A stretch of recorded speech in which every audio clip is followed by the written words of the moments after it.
Je venais de changer de téton au goût gingembre qu'il était. C'est peut-être le chien ou le petit qui l'aura pris, qui l'aura barboté pour aller téter en douce dans sa chambre.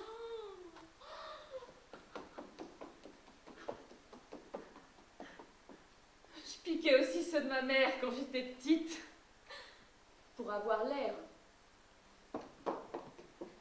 Ici, tout de suite, sur l'autre fil, il y avait un joli garçon qui se curait le nez. Mais pourquoi le nez toujours dans les voitures? Bon, peu importe. Je suis beaucoup plus tolérante avec les beaux et les jeunes. Oui, surtout les deux à la fois. Bon, je sais, j'ai tort.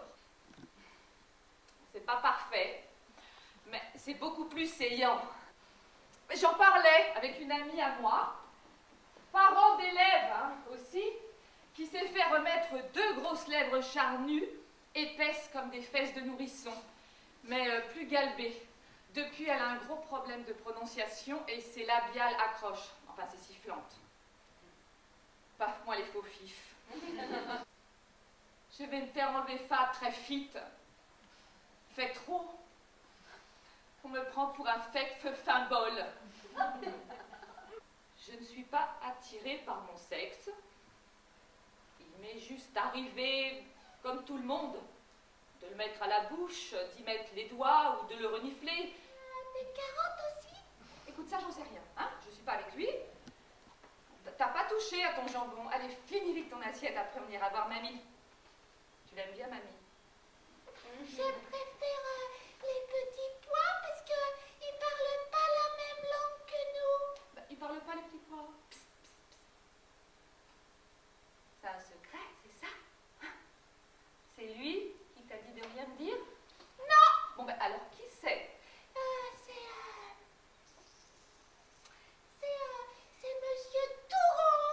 Bon, il faut pas parler à des gens que tu ne connais pas. C'est dangereux. Je le connais. Ben, d'où? Et quelle langue il est supposé parler, ce petit pois? Mais maman! Mais c'est pas une langue! C'est un patois! Pour un travail, ils disent boîte. Pour surgelés sport d'hiver.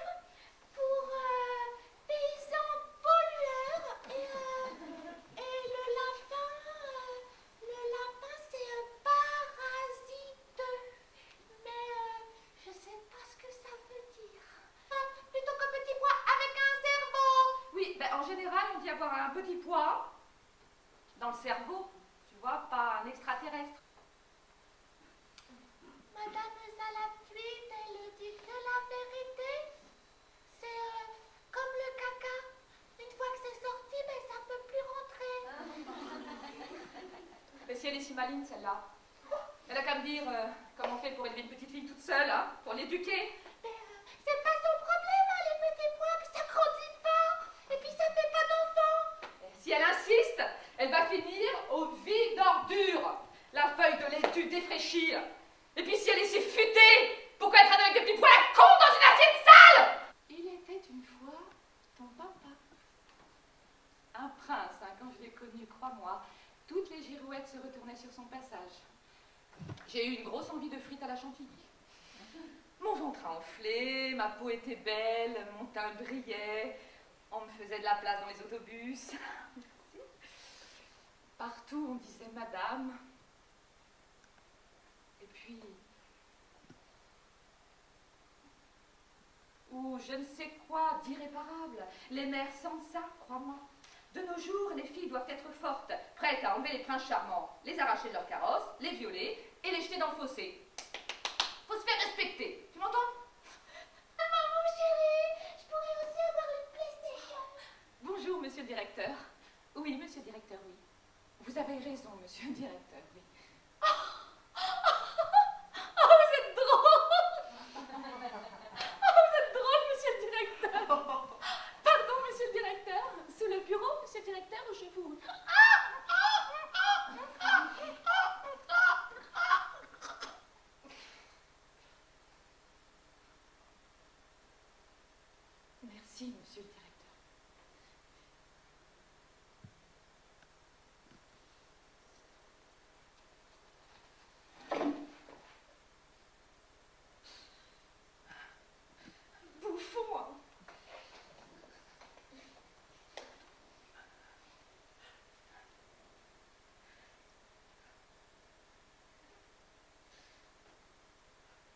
Cul de babouin.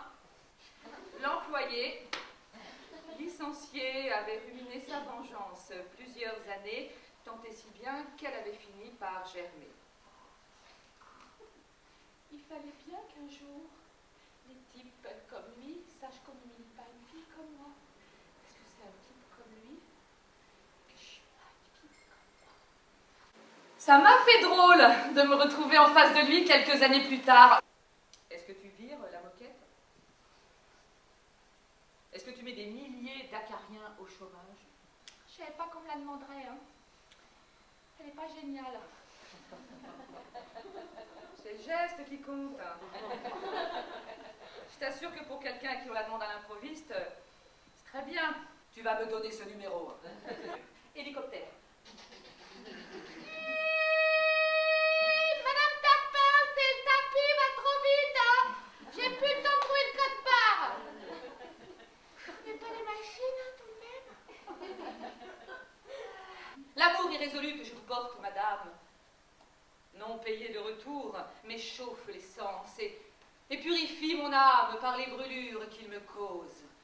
Oh mais faut pas fumer, hein. Rachida, les pâtes de poulet, c'est combien? Bah bien sûr les mexicaines. Ce sac plastique, madame, que vous m'offrez en toute discrétion dans le cadre, je vous l'accorde, d'une transaction bien banale, celle d'un magnifique ED, notre complicité. J'irai chez Champion. L'été, ils embauchent en CDD de petites étudiantes qui n'assument pas toujours bien la blouse et qui ne supportent pas qu'on les traite comme des marchandises. Madame Tarpin, vous pouvez me remplacer? Je prends ma pause.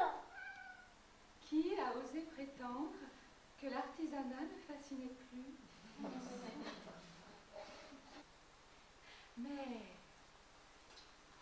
le dégoût initial du sexe n'a-t-il pas précédé le plaisir qu'on y a trouvé plus tard?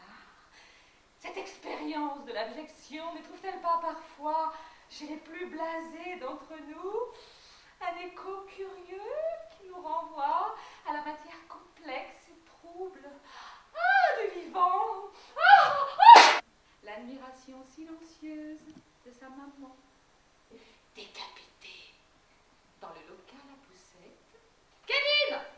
Ou Alison! S-O-D-O-M-I-E.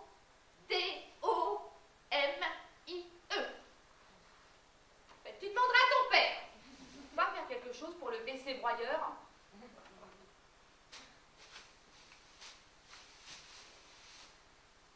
Les tronçonneuses McCulloch sont heureuses de vous offrir la débroussailleuse qui va avec.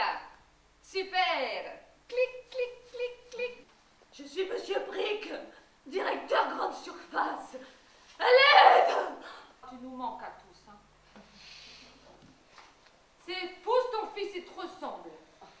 Il est posé, il est calme, il est attentionné. J'ai donné ta boîte à outils. Ah, elle est contente, hein. J'ai bien fait. Votre fils est précoce. Bravo. Si je ne suis pas le centre du monde, où est-il?